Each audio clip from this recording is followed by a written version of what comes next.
Nevada, inside the Park Theater. This Saturday, International Fight Week culminates with a colossal pay-per-view event. First up, a rematch 17 years in the making. It's a 5-round welterweight showdown between two of the fight game's most iconic names. Introducing the former UFC welterweight champion, a man who's put on some of the most memorable fights in MMA history.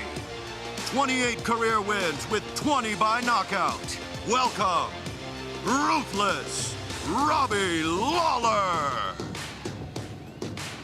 Lawler faces a Brazilian Jiu-Jitsu black belt, one of the most revered fighters in all of combat sports. A former WEC and Strikeforce champion, returning for the first time in over 6 years. Welcome back, the Octagon legend, Stockton's own Nick Diaz.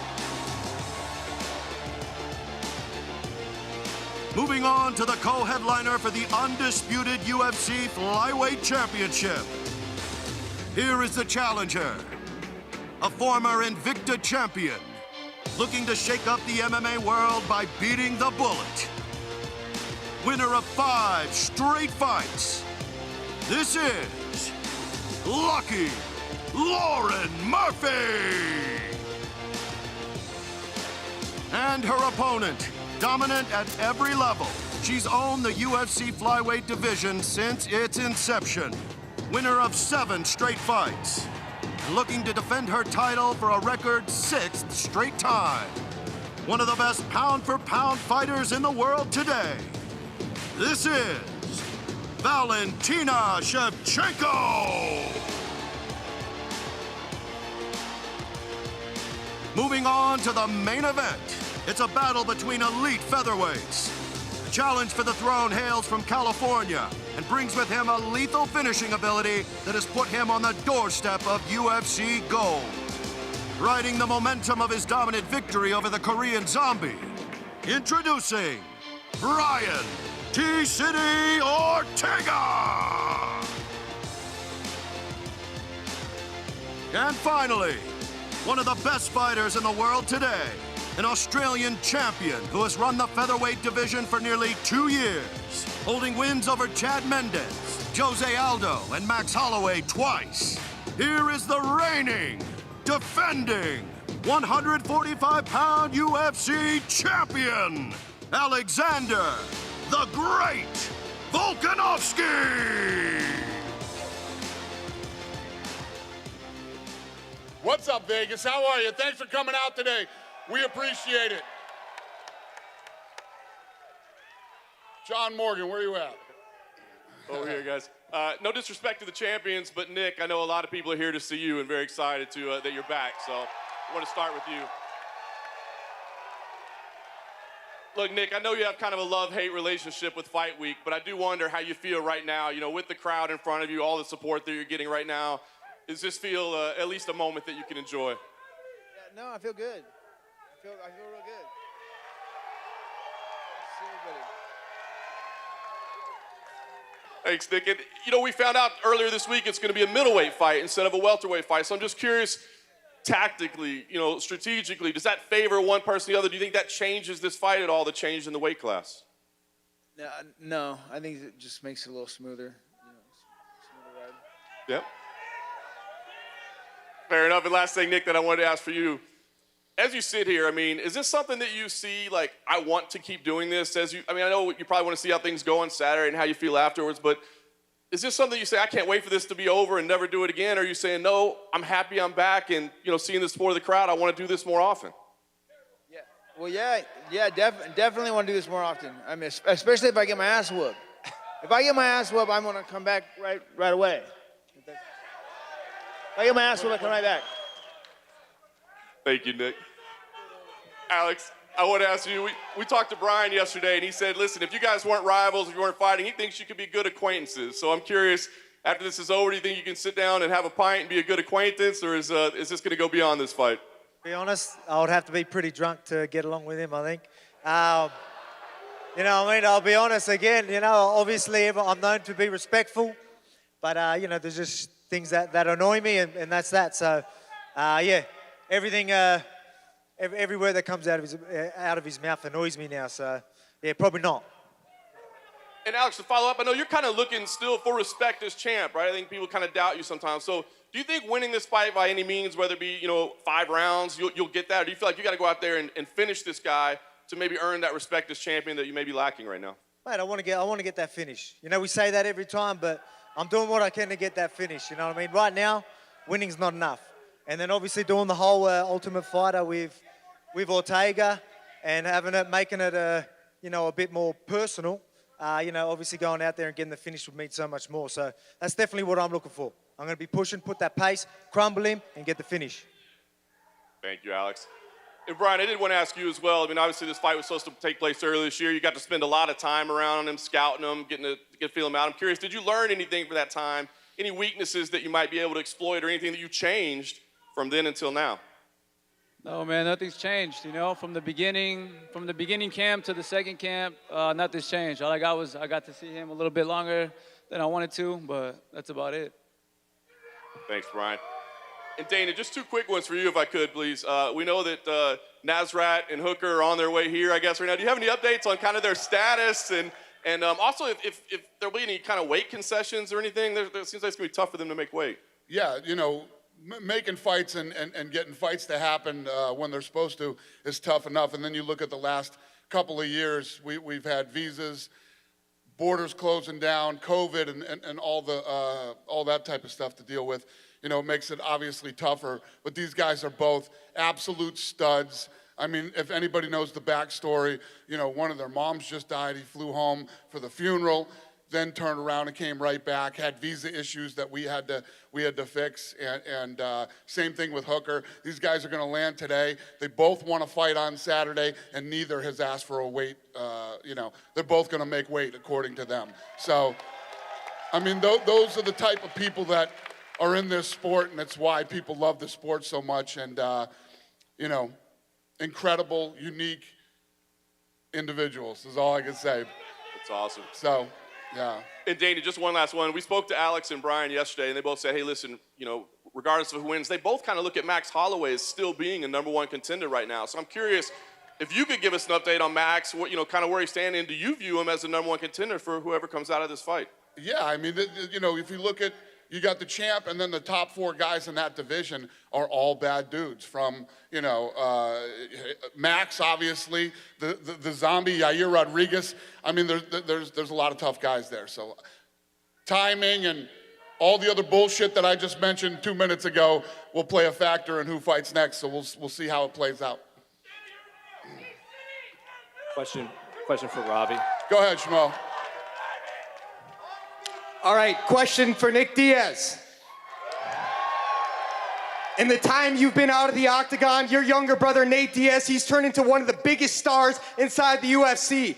As an older brother, how does that make you feel?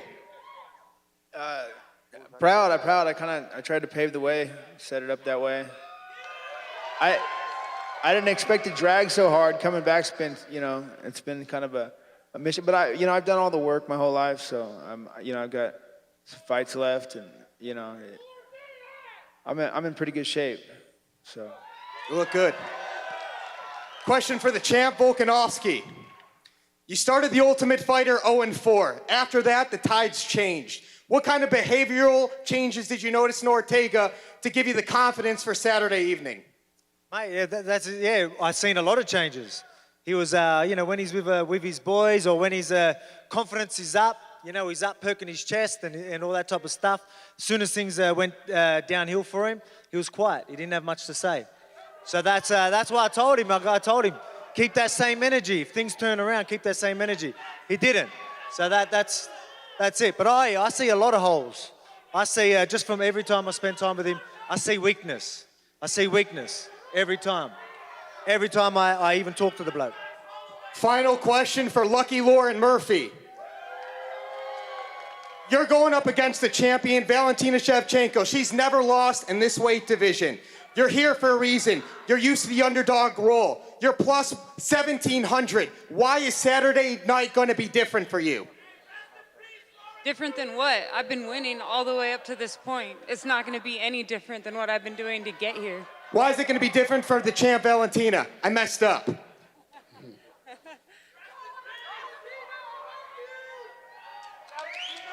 She hasn't faced anybody like me. I'm tough, I'm mean as fuck, I'm not afraid of her, and I don't give a fuck what anybody thinks.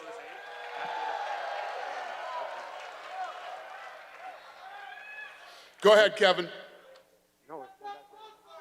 Somebody else, whoever's up next, go. Okay, my question is for Nick. Oh, is he going or not? Nick Diaz, my question for you.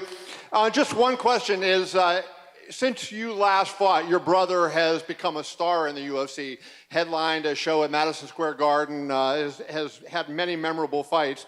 You've always been the general of the Nick Diaz army. Do you think he's kind of taken that position over now, and he's the head of the family and kind of the head of the fighting group? Yeah, sure he has. I'm working on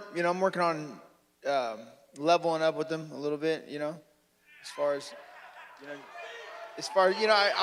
gotta fight, and regardless, win or lose, I gotta fight, and then I can help the kids and get everybody training, help train these guys. Questions for Robbie back here. All the way in the back, right here. Go ahead, brother. Go ahead. I know a lot of questions have been, will this fight happen or not, especially after yesterday, but now that you actually see Nick right there on the stage with you, has your attitude changed at all towards him and this fight, or are you just still thinking about the fight?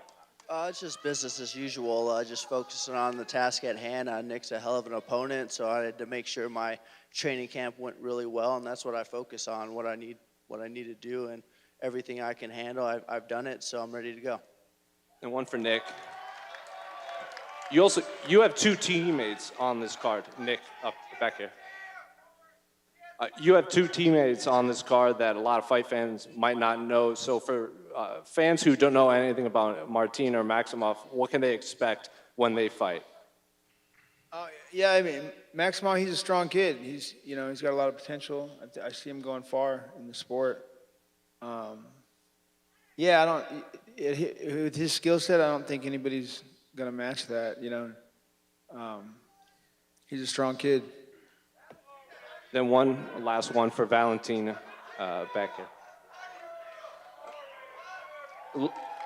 You've obviously faced the best of the best at flyweight. Is there one thing that Lauren Murphy does? Valentina right here. Right.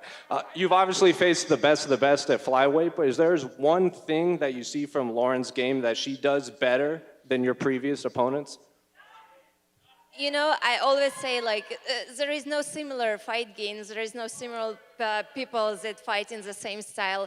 Always unique, everyone is unique, they have all different fight style. Lauren has her fight style, but it doesn't mean I don't have approach to her style. I have approach to her, I know what I have to do, and I just will do it to take my belt home, and that's it.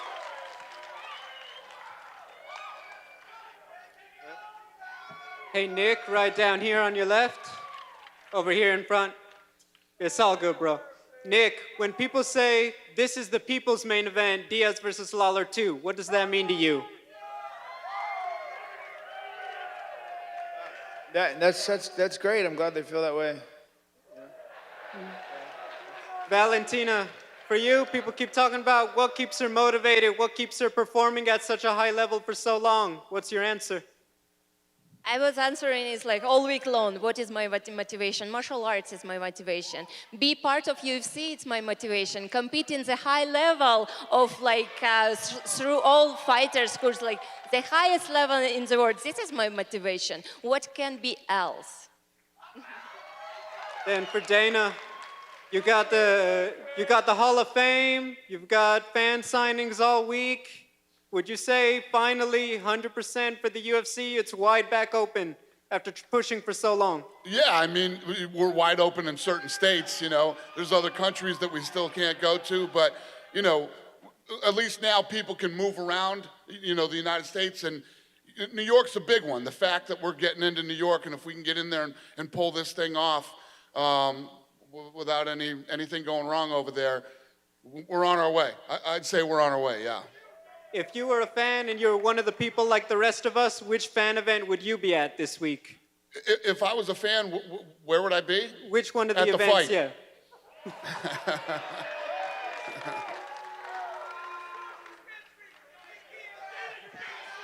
Hi, Ben Baudouin from RDS in Montreal. Quick question for Nick. Your ESPN interview yesterday was pretty interesting and worrisome in some way. Do you stand by everything you said? Are you still maybe scared to go in the octagon, not really motivated by this fight? Oh no, I don't know if you took it through. I don't feel like I meant to say it like the way you said it. That was. No. It was different. It was, Is your head in the right place? I just, I didn't, there was a few things the way this fight got set up, or lined up, and I mean, either way, it doesn't make a difference. When I get someone in front of me, I seem to be right back. I've always trained with with the best, and I've always held my own with the best. So it's just I didn't expect at this age to catch so much heat and so much expectation from everybody. It's kind of hard to. Before I was used to just saying hi and being happy with everybody, and then now all of a sudden I'm going like, whoa, hey, wait, Oh, thank you. Yeah. So that's all. I wasn't ready for all of the extra attention or tension and attention. At least you got a lot of support. Robbie, can you react on that? What was your reaction when you heard this interview yesterday? Did you see it? Same reaction I always have. Like, business as usual. I gotta focus on what I need to focus on, which is a fight. I can't be watching everyone else's stuff, trying to figure out what they're saying and what's going on in their head. I need to focus on what I gotta do, which is get ready for this fight, make sure I'm in tip-top shape, and that's it. And the last one for Dana, about the Hall of Fame induction tonight. George St. Pierre is gonna be inducted. What did he mean for this company and for the sport of MMA overall? Yeah, obviously the timing was everything. We were heading into Canada and getting sanctioned in all the different provinces there, and he became a huge star for us, broke tons of records, and that whole time period of George St. Pierre and opening Canada was a very massive part of the history of the sport and a very fun time for me, my staff, and obviously the fans. So. He's one of the greatest human beings on the planet, so very happy for him and proud to induct him into the Hall of Fame. Go ahead, brother. Question for Alex. Alex, you spent the Ultimate Fighter series next to Brian. I'm curious, what is the biggest thing you learned about him during that experience? To be honest, obviously I'm professional. I've said it all week. I'm professional and weakness, you know what I mean? That's what upsets me the most is I'm professional. I put the hard yards in my whole life, especially in this career. That's how I got this belt. And he half-asses it, turns up training late. You name it. I just see weakness. I'm professional. Obviously, showing weakness. Obviously, a few years back, popping for juicing. You know what I mean? Shit like that. That shit annoys me. It's not professional, and I ain't about that shit. And I'm curious for you, Brian, what is the biggest thing you learned about Alex during the Ultimate Fighter? Not much. Do you agree that you're unprofessional, or do you think he's way off? I don't know. I think I see life through a different lens, Some people like to be told what to do. I kind of live on my own time. As long as I get the job done, right? That's what matters to me. Mate, ever since I got told you popped, I had no idea. Ever since I got told, that's it. I'm done. That shit doesn't stay with me. I'm over that shit. You've been done, right? Don't do shit about it, though. T-City over here. Does it bother you that this man feels that you shouldn't even be in the octagon with you, that he thinks that you're not on his level? How much does that fire you up to get the job done on Saturday night? I'm already here. You know what I'm saying? I'm going to share the octagon with him, whether he likes it or not, whether he likes me or not. We're going to fucking Hey, fight. he deserves to be here. He deserves to be here. I'll give him that. But he ain't taking the belt. You don't deserve it. We'll see about that.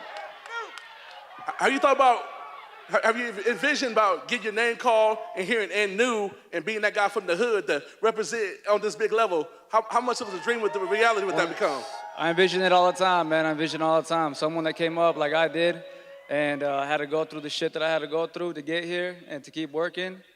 I got my unprofessional ass over here, you know? Next question for Valentina. If you get another dominant win on Saturday night, are you the most dominant champion in UFC across the board, in your opinion? In my opinion. It's not depend on Saturday only, in my opinion, right? But I tell you that all my fights, I'm getting ready very strong for this fight. And I know it's gonna be a very good fight. I hope Lauren gonna bring everything that she has, because I don't want anything like more, nothing more. I gonna do for my job. I gonna go in there, like put best performance what I can do, try to find my finish as soon as I can, and take my belt back. That's it. Final questions for Nick. Since we hadn't seen you in the octagon or have nothing to go about, what do you have to go on that you can beat Kamaru and get the belt at 170? I think I'm a better fighter all around. If I can survive this fight, I got a hard fight, you know, with this guy. So if I can survive this fight, yeah, I don't see any reason why, you know. So you gonna call him out if you win? Or you gonna call out Kamaru Usman on Saturday night? I think it's already. I think that fight's already. Yeah. You know. And if I don't win, I'd like to see Robbie get the fight. You know. And final question is for Lauren. How does it feel to be in this position with being such an underdog, and you're fighting somebody where you need your personal best just to compete with them because they're at such a high level? I believe my best is good enough to beat anybody in the world. And I love the position that I'm in. I get to climb the mountain. I'm gonna walk through the fire. I get to shock the world. I have everything to gain in this fight. And I kind of feel bad for Valentina, because it's like, if she looks even like less than superhuman for even a second in the fight, people are gonna say, oh my God, Lauren Murphy of all people made you look human. That's a lot of pressure on the champ, you know? So I'm happy to be where I'm at. Question for Nick Diaz. Nick, over here. This way. Nick, these people love you.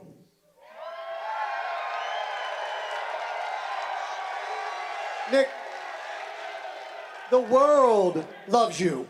You're an absolute legend.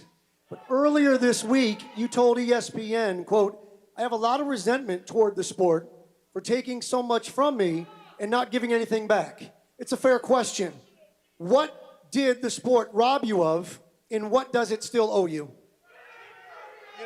You know what? I'm not knocking like the UFC, just maybe like the whole sport in general. Like, I think, yeah, it's just. I always fought like, you know, I had 3 to 5 fights a year for like 17 years or so. All I ever thought about was weight. You know, what am I gonna eat? After a while, you realize there's more to life, and then, yeah, and then everybody, yeah, okay, buddy, and yeah, you know, after a while, you realize there's more to life, and then everybody kind of like, you know, digs their heels into you when you're down. It's kind of rough, you know, like, you know, it's nice to see a lot of support, like 2 weeks leading up to a fight, you know, but what about the last 5 years, you know, is kind of how I feel. Of course, I get a lot of highs and buys, and you know, I've done plenty of handshakes. I'd like to take some of those back, but. All right, thank you, sir. Question for Valentina. Valentina, how long would it take for you and your sister to send Jake and Logan Paul to that place where time does not exist? How long would it take you guys to finish them? 0 seconds. It's not a question. 0 seconds? Yeah, not even 1 second. Спасибо. Очень хорошо. Пожалуйста. All right, I'm gonna get this stuff out of here, square these guys off. Thanks, everybody. We appreciate it. See you Saturday night.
two names that are brought up are Jose Aldo and Max Holloway, and Volkanovski has left both of them at his wake. I am just a regular bloke from a small town.